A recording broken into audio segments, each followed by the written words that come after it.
Alors, les écrans MFD, très rapide. Tu as plusieurs boutons qui sont autour qui vont te permettre d'accéder aux différents menus qu'il y a marqué devant. Donc il n'y a que deux modes. Il y a le mode support qu'on le voit là avec ce bouton.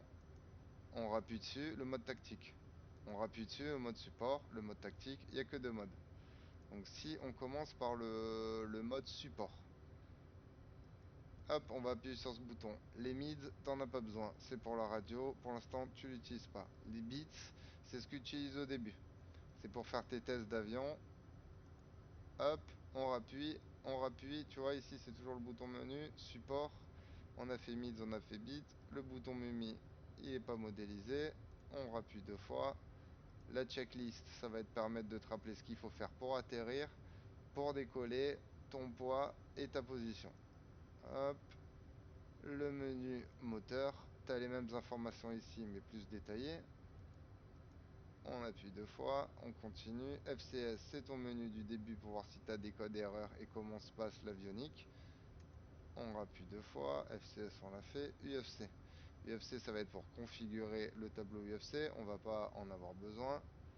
On rappuie deux fois. Le FPS ça va être de te dire combien il te reste de fuel au point où tu vas et comment améliorer ton fuel ici pour moins en consommer. On appuie deux fois. Le fuel, c'est ce que tu as au centre et sur les ailes. On appuie deux fois.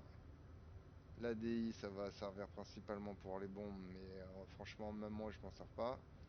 On va appuyer deux fois. Et le HSI, ça va être la carte. Donc là où tu vas avoir les tacans, où tu vas avoir tes waypoints, où tu vas avoir ta route, etc., etc. Voilà, ça c'était le menu support. Maintenant on fait le menu tactique. Le menu tactique, ça va être ici tes imports où tu as des bombes, des missiles pour dire ce que tu as. Et quand tu en auras, tu auras des boutons qui vont se déclencher pour les configurer. On retourne dans le menu tactique. Radar, radar d'attaque, c'est pour voir les avions qui sont en face de toi, les loquer et pour pouvoir tirer. On appuie sur le menu.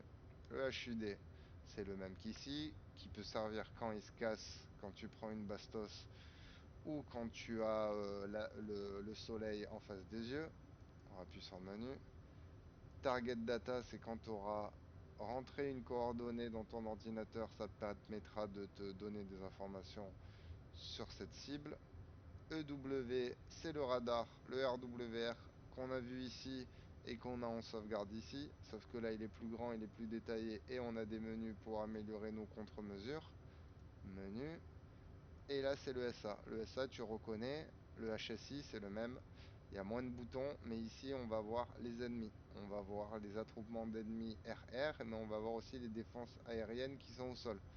Et on pourra gérer, ça c'est comme une carte, ici c'est l'avion, et on gérera l'échelle, tu vois en bas de l'écran, on gère l'échelle ici là. Hop, on va plus près, on va plus près, et on va encore plus près, et on va encore plus près, etc. Donc là c'est plus loin, c'est à 160 nautiques.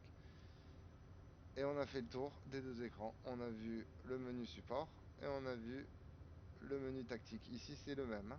Menu support, menu tactique, et ici c'est le même, menu tactique, menu support, c'est toujours pareil.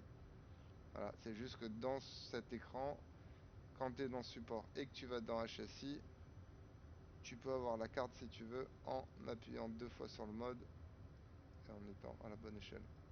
Voilà.